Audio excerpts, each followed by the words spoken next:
আসসালামু আলাইকুম। আন্তর্জাতিক বাংলা সংবাদে আপনাদের স্বাগতম। শুরুতেই জানিয়ে দিব সংবাদ শিরোনাম, পরে বিস্তারিত। হামাসের প্রতিশ্রুতি, অধিকৃত অঞ্চলে শাহাদাত পিয়াসী অভিযানের বন্যা বয়ে দেওয়া হবে এবং ইসরায়েলি প্রধানমন্ত্রী সহ 3 জনকে হত্যার ইরানি পরিকল্পনা ভণ্ডুলের দাবি তেল আবিবের।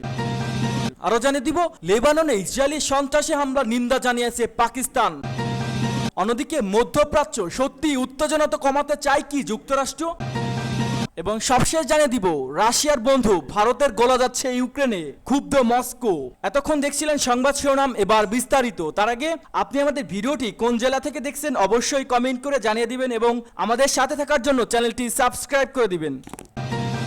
হামাসের প্রতিশ্রুতি, অধিকৃত অঞ্চলে শাহাদাত পিয়াসী অভিযানের বন্যা বয়ে দেওয়া হবে। ফিলিস্তিনি প্রতিরোধ আন্দোলন হামাসের সামরিক শাখা ইয়াজাদ্দি আল কাসাম ব্রিগেড এক ভিডিও বার্তায় প্রতিশ্রুতি ব্যক্ত করে বলেছেন, অবরুদ্ধ গাজা উপত্যকা রক্তের নদী ইসরায়েলের বিরুদ্ধে শহীদ অভিযানে বন্যার সঙ্গে মিলিত হবে। গত বছরের অক্টোবরের ইহুদিবাদী শাসক গোষ্ঠী ইসরায়েলের বিরুদ্ধে হামাস যে ঐতিহাসিক আল আকসা ঝড় অভিযান শুরু করেছিল তা স্মরণ করে ব্রিগেড এই বিবৃতি দিল।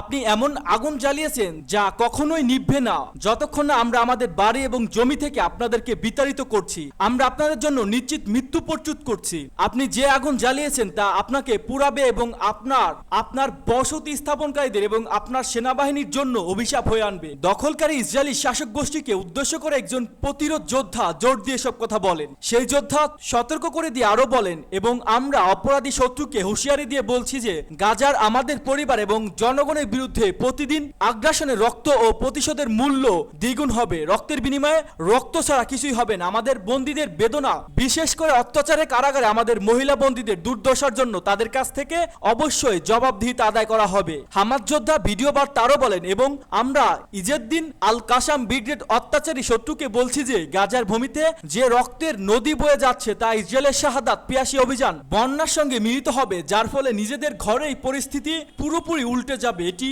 প্রকৃতপক্ষে বিজয় অথবা শাহাদাতের যুদ্ধ। ইসরায়েলি প্রধানমন্ত্রী সহ 3 জনকে হত্যার ইরানি পরিকল্পনা ভণ্ডুলের দাবি তেল আবিবের। ইসরায়েলি প্রধানমন্ত্রী বেনিয়ামিন নেতানিয়াহু, প্রতিরক্ষা মন্ত্রী ইয়েভ গ্যালান্ট ও দেশটির গোয়েন্দা সংস্থা শিন বেতের প্রধান রোনের বারকে হত্যার পরিকল্পনা করেছিল ইরান। সেই পরিকল্পনা ঠেকিয়ে দেওয়ার দাবি করেছে শিন বেত। ইসরায়েলি সংবাদ মাধ্যম জেরুসালেম পোস্ট থেকে এ তথ্য জানা গেছে। প্রতিবেদনে বলা হয়েছে, মূলত ইরানের রাজধানী তেহরানে হামাসের তৎকালীন প্রধান ইসমাইল হানিয়ার গুপ্ত হত্যার প্রতিশোধ হিসাবে এই পরিকল্পনা করা হয়েছিল। অবশ্য ইসরায়েলে কখনোই হানিয়া হত্যাকাণ্ডে জড়িত থাকার বিষয়টি স্বীকার করেনি। আরও দাবি করা হয়েছে, ইরান ইসরায়েলের সাবেক প্রধানমন্ত্রী নাফতালি বেনেত ও অন্যান্য শীর্ষ স্থানীয় প্রতিরক্ষা কর্মকর্তাদের হত্যার পরিকল্পনা রয়েছে। শিনবেদ দাবি করেছে, তুরস্কের দীর্ঘদিন বসবাস করা ইসরায়েলি এক ব্যবসায়ীকে কাজে লাগিয়ে এই হত্যার পরিকল্পনা করা হয়েছিল। ওই ব্যবসায়ী ইরানি ও তুর্কি লোকদের সঙ্গে চেনা জানা আছে। পরিকল্পনাটি কার্যকর করার জন্য গত এপ্রিলে তুর্কি নাগরিক আন্দ্রেই ফারুক আসলাম ও গুনৈত আসলাম আর্থিক লেনদেনের জন্য ইসরায়েলের ওই ব্যবসায়ীর সঙ্গে যোগাযোগ করেন। পরে তাদের মধ্যস্থতায় তুরস্কের সামাঙ্ক শহরে এডি নামে এক ইরানি ধনকুবের প্রতিনিধির সঙ্গে মে মাসে দেখা করেন সেই ব্যবসায়ী। এডি ইরান থেকে তুরস্কে যেতে পারবে না জানার পর ইসরায়েলি ওই ব্যবসায়ী নিজেই ইরানে যান। সেখানে তিনি ইরানি নিরাপত্তা বাহিনী কর্মকর্তা হজ এবং এডির সঙ্গে সাক্ষাৎ করেন। সেখানে তাকে এই অপারেশন পরিচালনার জন্য $10 লাখ দেওয়ার কথা বলা হয়। অপর আগস্টে সেই ব্যবসায়ী দ্বিতীয়বার ইরানে যান এবং পরিকল্পনা অনুসারে কাজ করার জন্য তাকে $5000 দেওয়া হয়, বিশেষ করে অস্ত্র সহ অন্যান্য যেসব উপকরণ লাগে।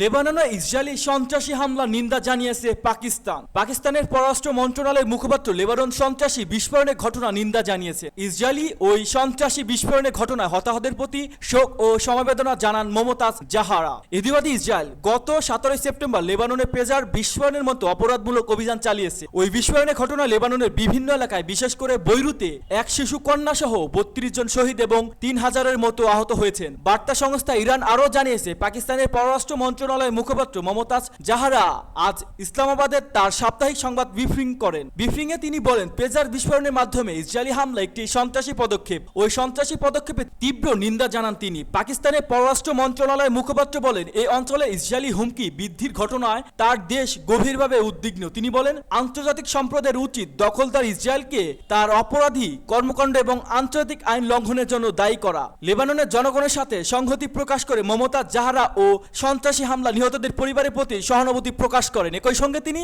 লেবানন প্রজাতন্ত্রের নিরাপত্তা ও আঞ্চলিক অখণ্ডতার সমর্থনে পাকিস্তান সরকারের প্রতিশ্রুতির কথা জানান। বিশেষ করে বিশ্বের অনেক ব্যক্তি ও তাদের লেবাননের যোগাযোগ যন্ত্র পেজার বিস্ফোরণের ইহুদিবাদী অপরাধ নিন্দা জানিয়েছে। মধ্যপ্রাচ্য সত্যি উত্তেজনা কমাতে চায় কি যুক্তরাষ্ট্র? হিজবুল্লাহর বিশেষ যোগাযোগ যন্ত্র পেজার বিস্ফোরণের ঘটিয়ে মধ্যপ্রাচ্যে উত্তেজনা বাড়িয়ে তুলেছে ইসরায়েল। দেশটির গোয়েন্দা সংস্থা মোসাদের কারসাজিতে মঙ্গলবার দক্ষিণ লেবাননে শত শত পেজার বিস্ফোরিত হয়। এ ঘটনায় ইসরায়েলকে অর্থনৈতিক সহায়তা এবং সর্বোচ্চ অস্ত্র সরবরাহকারী যুক্তরাষ্ট্র বলছে লেবানন ঘটনায় ইসরায়েলি তাদের অবহিত করেনি। তবে বুধবার মার্কিন সংবাদ মাধ্যম CNN জানিয়েছে লেবাননে অভিযোগে আগে যুক্তরাষ্ট্রকে জানিয়ে রেখেছিল ইসরায়েল। এ সময় অভিযানের বিস্তারিত তথ্য তারা সরবরাহ করেনি। গত 7 অক্টোবরে ইসরায়েলি হামাসের পর উত্তপ্ত হয়ে উঠেছে মধ্যপ্রাচ্যের পরিস্থিতি। টানা 11 মাস ধরে পাল্টা হামলা চালিয়েও ইসরায়েলের প্রতিশোধ স্পষ্ট থামছে না। বিশ্বজুড়ে তীব্রভাবে যুদ্ধবিরতির দাবি উঠলেও বিবেক নড়ছে না ইসরায়েলের। এরই মধ্যে কাতার, মিশর এবং সংযুক্ত আরব আমিরাতের সঙ্গে গাজায় যুদ্ধবিরতির জন্য মধ্যস্থকারী হিসেবে কাজ করছে যুক্তরাষ্ট্র। প্রশ্ন উঠছে, ইসরায়েলকে লেবাননে হামলার ব্যাপারে সম্মতি দিয়ে ঠিক কোনো প্রতিক্রিয়ার মাধ্যমে উত্তেজনা কমাতে চায় যুক্তরাষ্ট্র। বলা হচ্ছে গত 7 অক্টোবর গাজা যুদ্ধ শুরু হওয়ার পর থেকে 10 বার মধ্যপ্রাচ্য সফর করেছেন মার্কিন পররাষ্ট্রমন্ত্রী অ্যান্টনি ব্লিকেন। সর্বশেষ বুধবার কায়রো সফর করেছেন এই মার্কিন কূটনৈতিক। ব্লিকেন মিশরে গেলেন গাজা যুদ্ধবিরতির আলোচনা অগ্রগতির লক্ষ্য। আর সে সময় লেবানন নজরবিহীন কায়দায় পেজার বিস্ফোরণের ঘটনা ঘটালো ইসরায়েল। ইসরায়েলের প্রতি পদক্ষেপ মার্কিন প্রশাসন ওয়াকি বহাল থাকলে এ ধরনের সামরিক অভিযানের কথাও মার্কিন প্রশাসনের গোপন থাকার কথা নয়। পেজার বিস্ফোরণের ঘটনায় বিবৃতিতে ইরানি সমর্থিত হিজবুল্লাহ বলছে এই অপরাধমূলক আগ্রাসনের জন্য সম্পূর্ণরূপে দায়ী ইসরায়েল। অবশ্যই এই পাপপূর্ণ আগ্রাসনের জন্য তারা ন্যায্য শাস্তি পাবে। আর ফিলিস্তিন প্রতিরোধ আন্দোলন হামাস জানিয়েছে পেজার বিস্ফোরণ বড় পরিসরে ইসরায়েলের যুদ্ধ বাঁধানোর পরিকল্পনা। আর এই প্রবণতা ইসরায়েলকে শুধুমাত্র ব্যর্থতা ও পরাজয়ের দিকে নিয়ে যাবে। সব মিলিয়ে যুদ্ধ থামাতে কার্যকর পদক্ষেপ গ্রহণে যুক্তরাষ্ট্রের দুতিয়ালি বিরাট প্রশ্নের সম্মুখে ইসরায়েল এবং ফিলিস্তিনি আন্দোলনরত হামাসের পক্ষ থেকে সর্বশেষ যা বলা হচ্ছে তা মনে হচ্ছে চলমান যুদ্ধ আর বিলম্বিত হতে হবে। প্রতিরক্ষামন্ত্রী ইয়ভ গ্যালান্ট জানিয়েছে যুদ্ধের নতুন অধ্যায়ে প্রবেশ করছে ইসরায়েল। সেনাদের সঙ্গে সাক্ষাতে এমন মন্তব্য করেন তিনি। অন্যদিকে মার্কিন প্রেসিডেন্ট জো বাইডেনের প্রস্তাবিত যুদ্ধবিরতি প্রস্তাবে সায় জানিয়ে আসছে হামাস। নতুন কোনো শর্ত ছাড়াই গাজায় অবিলম্বে যুদ্ধবিরতি চায় গোষ্ঠীটি। কিন্তু ইসরায়েলি অনড় অবস্থানের কারণে হামাসের নতুন রাজনৈতিক প্রধান ইয়াহিয়া সিনহা বলছে গাজায় দীর্ঘমেয়াদী যুদ্ধ প্রস্তুত হামাস। রাশিয়ার বন্ধু ভারতের গলা যাচ্ছে ইউক্রেনে, ক্ষুব্ধ মস্কো।